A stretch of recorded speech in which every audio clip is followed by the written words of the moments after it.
Okay, hi, Dawn Kennedy, Entree Money Coach again. Here we go on to Module 3. This one here is where the rubber starts to hit the road there. We're going to be planning, and I wanted to make quick announcement about the fact that your spending plan or your planning to spend operates very differently than what we would consider a budget. A lot of people consider budgets very restrictive, limited to different categories or whatever. We're actually going to turn that around, and we're going to talk about planning your spending, particularly as it comes in. Unlike your personal budget, which is based on whatever income it is you bring in a month, your business budget can be based on the money as it rolls in, as it continues to come in throughout the month. So when we do our spending budget or our spending plan, sometimes we actually put things in there that we may not be able to fund in a given month because maybe we don't make enough. But the fact is there's always a plan for every dollar that comes in, so it can't run off and spend itself. Okay, money, like emotions, is something you must control to keep your life on the right track. So I'm very excited for this module because in this module, you're going to get to start to see what feels good for you, what fits for you, what makes it comfortable for you to be actually doing this mechanics of planning your money. So we're going to learn how to plan your spending. We're going to learn how to calculate your C fund or cyclical fund, and I'm going to give you a way to start to design a plan to get rid of any business debt that you have. Okay, so this is the primary purpose of the planning, and that is to give every bit of money a job to do, which is why we have categories even if we don't have the money yet in to pay them. And you're going to have actual categories, things like miscellaneous or petty cash. That's just money running off because we don't really account for it. The way I like to think of that is instead of saying petty cash, if I'm buying ink for my computer, I write office supplies, ink, something like that. So I know where the money's going. It also allows me to track trending items when the patterns of my business start to emerge. All right. Also, your spending plan is going to be very simple. I don't want this to be overly complicated. I'm going to teach you a couple of different ways of doing these plans, and you can pick the one that's right for you.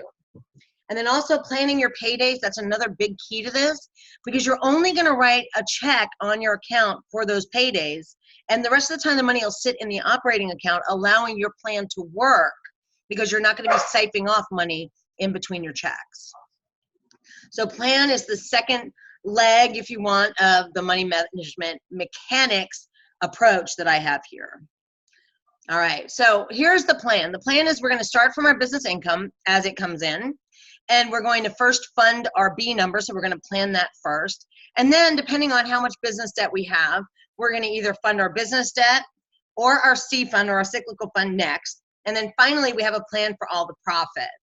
All right, what we're going to do is we're going to plan to pay our expenses in this order, because really what a plan is, it's about your priorities.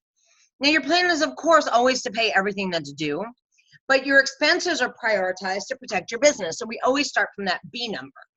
My only other rules, there's two. One, it has to be written. We can't rely on our memory to figure out where our money's going. And the last thing is every dime needs to be planned for. So at the end of the month, when you look at your plan, the money in must equal the money out. That's it. It's really going to be very simple.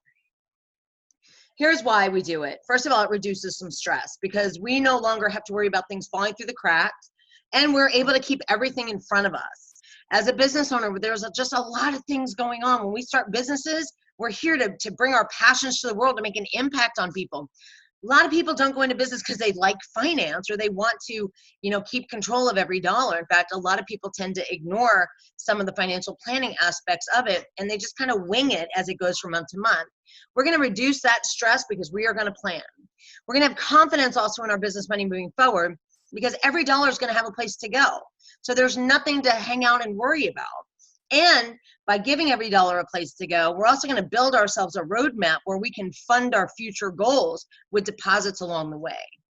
The last thing about planning is you have a canary in the coal mine. And what that means is, let's say you have a down month and you're not hitting your B number, or you have a down month and you're not funding other things. Guess what? Because you have a plan and you were intending to do something and you weren't able to hit it, that tells you that maybe something's changed. Maybe it's almost time for a pivot. Maybe it's time to look at our expenses. Maybe we grew something too fast.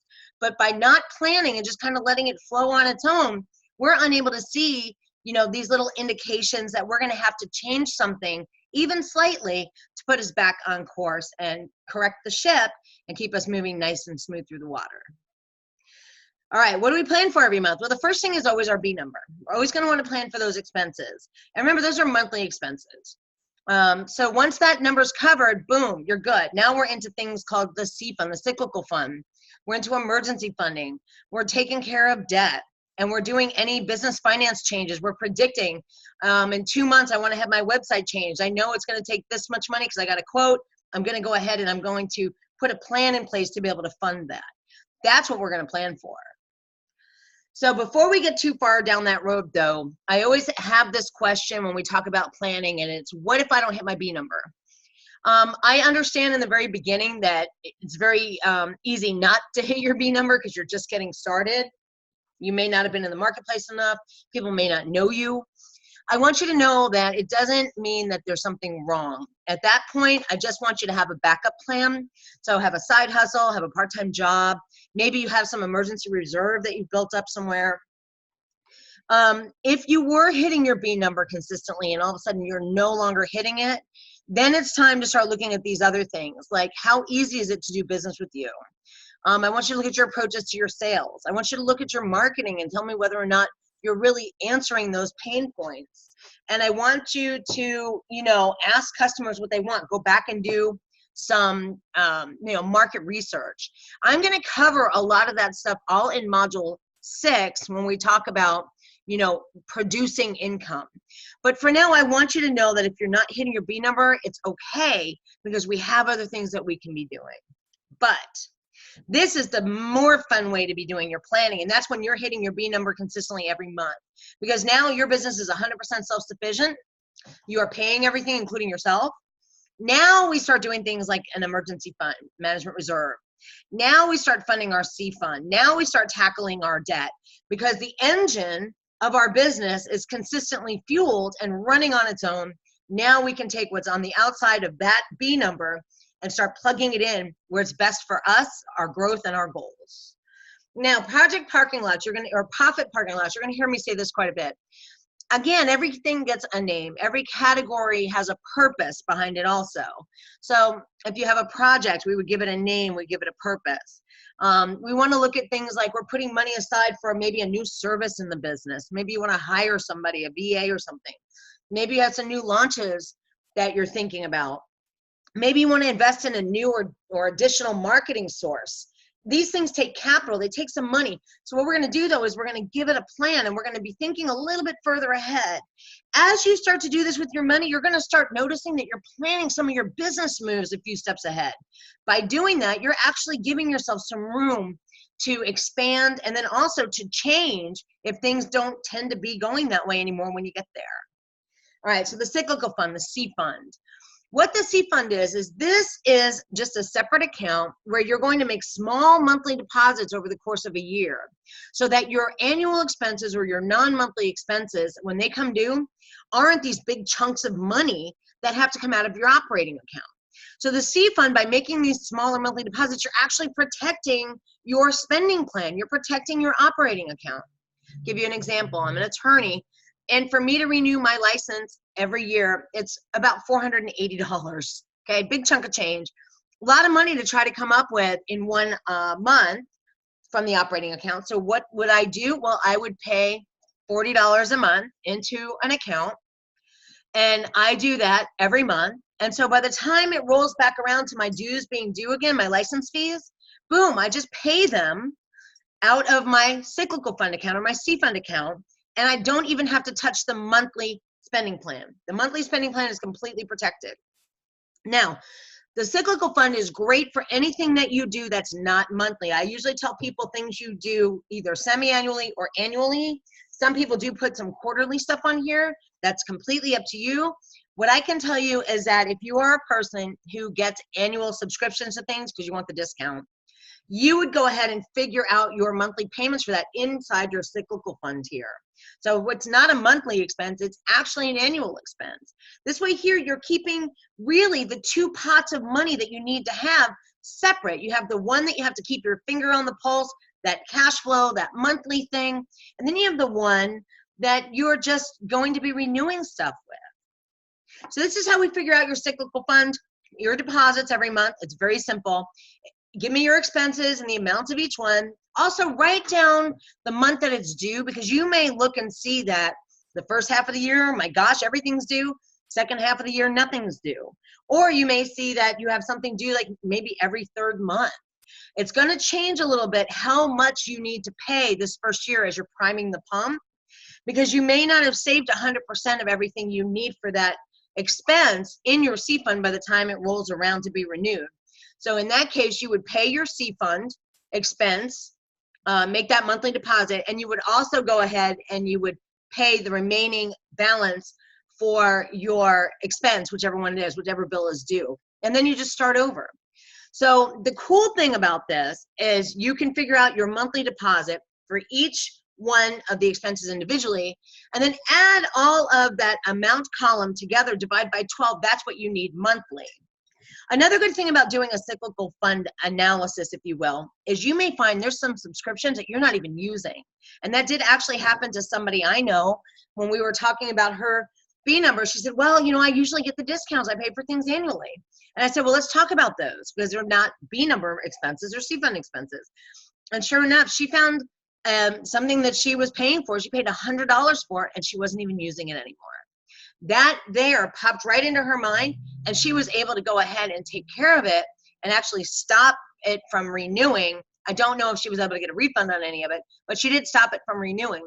Whereas if she hadn't been doing this, she may have forgotten all about it and just paid another $100 the next year. All right, now we're going to get into the nuts and bolts of how to plan. And here's the thing. I'm not going to tell you the best way for you to plan. We're going to figure out what feels good for you and what makes sense for you, and then you can continue to repeat that month over month. But here are the things you have to do. You have to set aside some time each month for planning. It's not going to happen on its own. I want you to set some time down, typically before the next month begins. With that time, you can grab a cup of coffee or a glass of wine or something. You're going to have your list of expenses that we organized in Module 1. You're going to have a list of your budget items you identified in Module 2. And we're going to write down what to do and when it's due. And there's a few ways to do it. You can do it in a calendar, do it on a spreadsheet. You can just use a notebook. I have somebody who uses a notebook, 2 pages for every month. And what I want you to do is include the amounts that are due in writing. So don't just put down electric bill, put down electric bill 150 or whatever your numbers are. This way here, we can do some quick addition and see what's due when. Now, the other thing is, however you decide to do this, have a method for checking it off and showing some visual progress as you're going. My husband likes to have a spreadsheet for our personal finances.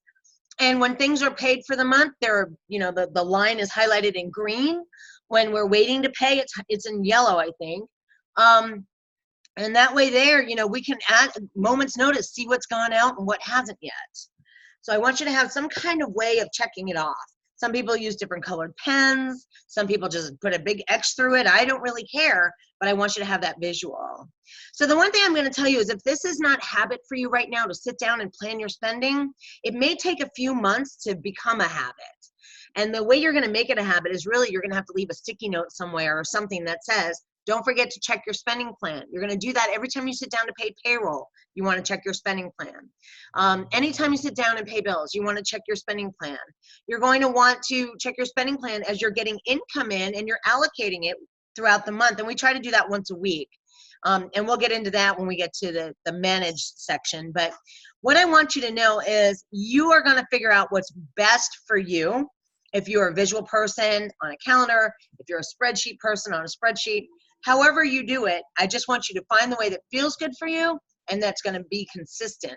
And if you need to try more than one way, I say that's fine. Because what we want to do here is build a habit. We want to build a habit of checking the budget before we make big decisions. I'm sorry, the spending plan. We don't use the B word. All right, so this right here is just one way to do a spending plan. This is actually one way that I like to do it, because it's just a single shot. I sit down, I fill in my B number. Why? Because I know that number. It doesn't change. I do check it quarterly, but generally it doesn't change much. I have right in front of me what my emergency fund balance is, and we'll talk a lot more about that in the module on protection. And then I've got the C fund balance right in front of me. I can see what may be due that month. This gives me a chance also to write down what might be due, so I know what's coming out of that account, because I do have to take that extra step and withdraw from that account to pay whatever bill that is, I'll either write a check from that account to whatever I owe, or I'll transfer it or withdraw it from the C fund to go ahead and make the payment. Other than that, what else do we have? Well, I have marketing expenses. There's some projects and things that I usually have going on. Business debt, if you have business debt, we want to stay on top of those, make sure we're making those payments. And then profit parking lots. You know, if you want to get your website rebuilt, you can put on here website update and the amount that you want to deposit towards that and the total goal that you're aiming for. All you're doing here is you're giving your money options, different places to go. So once the B number is completely full, and let's say you filled the marketing one you did, and you've made enough money to make an emergency fund deposit, and you've paid your C fund deposit, and let's say you still have a week left in the month and you're still making money, you have to have a place to put that money, because if you don't, it will run off and spend itself. So you want to give it a place. You want to give it somewhere where it can send itself. All right, if you want to use a calendar for planning, now this just worked very well with some visual people. The first time I did this was with a boutique owner, and she needed to see what she needed to bring in week over week to pay her bills. So what we did was we wrote in her calendar the date that things were due and how much was due. But the Sunday before that week started, we totaled up what she needed to make. Now, she was closed on Sundays and Mondays for a lot of the year and open Tuesday through Saturday. So it made sense for her on Sunday or on Saturday before she left to write down what she needed to make the next week. That also allowed her to see how much of the money she brought in the week before needed to maybe be held back for upcoming expenses. So that, again, is a cash flow thing. We'll talk a little bit more about that in another module, but it allowed her to really keep her fingers on the cash flow, and cash flow is king when you're in business. Also writing in, make sure that unlike the last one where you had a line for marketing, you know, if you're using a calendar, a lot of times people don't have those. So just make sure you write them in as you're paying them. And I'll give you just kind of an example. So on Sunday, we would put due this week, and it included her paydays. We put her paychecks in there as well. So we knew what month everything was due. If you see on this example, the second week of the month, she only had $200 worth of expenses due. And on the third week of the month, she had, you know, $1,200 worth of expenses due. So the week before the first week of the month, if she had a really great week, she might want to hold back a little bit towards that $1,770. Again, it's a cash flow decision that you're going to make. But as you can see, this is a great visual. Plus, she was able to mark off each thing and cross out the days as they went by. Great visual for her. It worked very well. Maybe an option for you. All right. So the last thing is I want to talk to you about having a plan to dump business debt. Now, business debt is a little bit of an odd duck in that sometimes what we have as a line of credit or something like that, or a lease payment, often has to do with the operations of our businesses. I'll go back to my boutique owner friend. She had a line of credit with certain vendors who supplied her you know, her styles every, I guess every season, what you call it. It was basically every quarter. And they would go ahead and charge and take the money in one lump sum when they were getting ready to deliver. So she actually had to promise the money that it would be there and be ready to go, you know, on the date that they were shipping. So a couple of different ways to look at this. She could have treated that more of a B number expense, because in those given months that had to be part of her inventory and product line. Another way to look at this might have been a cyclical fund expense if it was very consistent, because she could save for 3 months to make sure it was always there.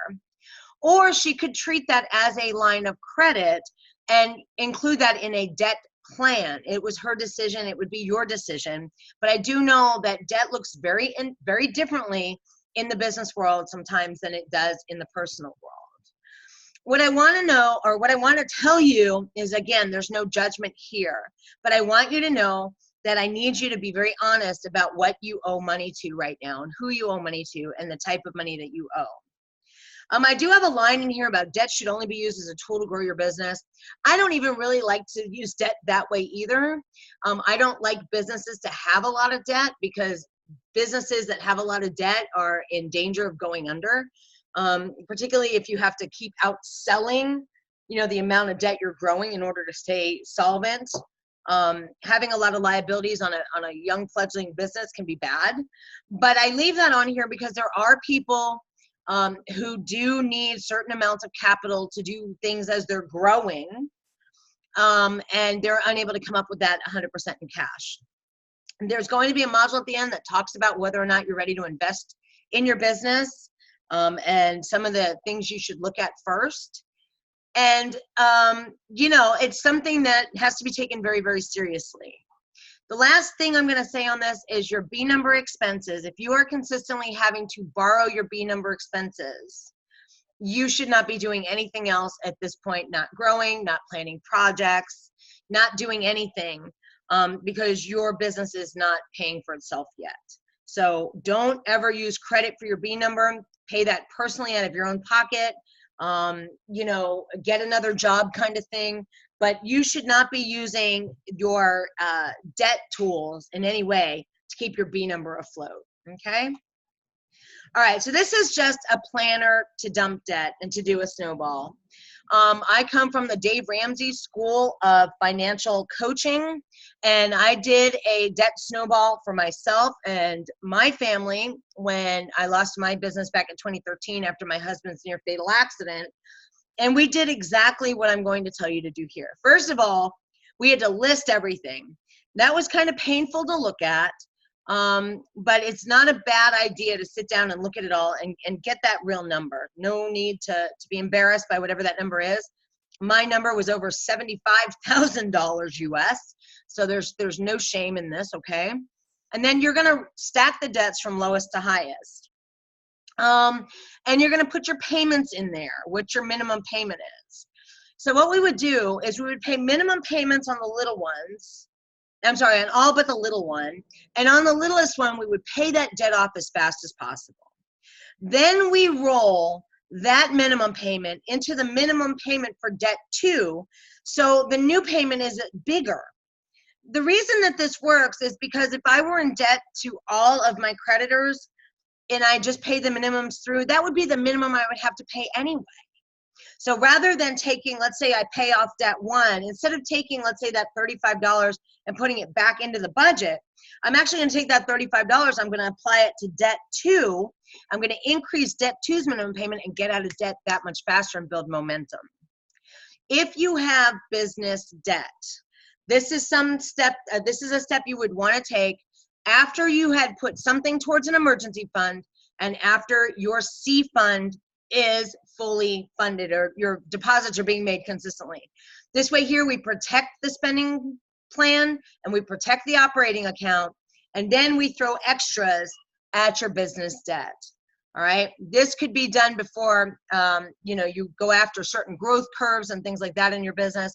This here I do see as a priority. If you have a lot of business debt, as you start making that profit needs to be turned into things that secure where you are now, and I'll talk about that in the next module under protect, and to pay off any debt so that you don't have anything leveraged against your business. All right, so that's it really. The planning module I think is kind of short because I'm going to let you decide the best method that works for you. If you like spreadsheets, go ahead and use a spreadsheet. If you don't, that's fine too. You can do it on a notebook. You can try the calendar method. You have a couple of different choices also in your workbook that you can try. I just want you to calculate your C fund deposit and see how much a month you should put away as soon as you hit your B number. And I want you to look at your dump debt plan. I want you to get a real good look at what you really do truly owe. And I don't want you to be upset about it.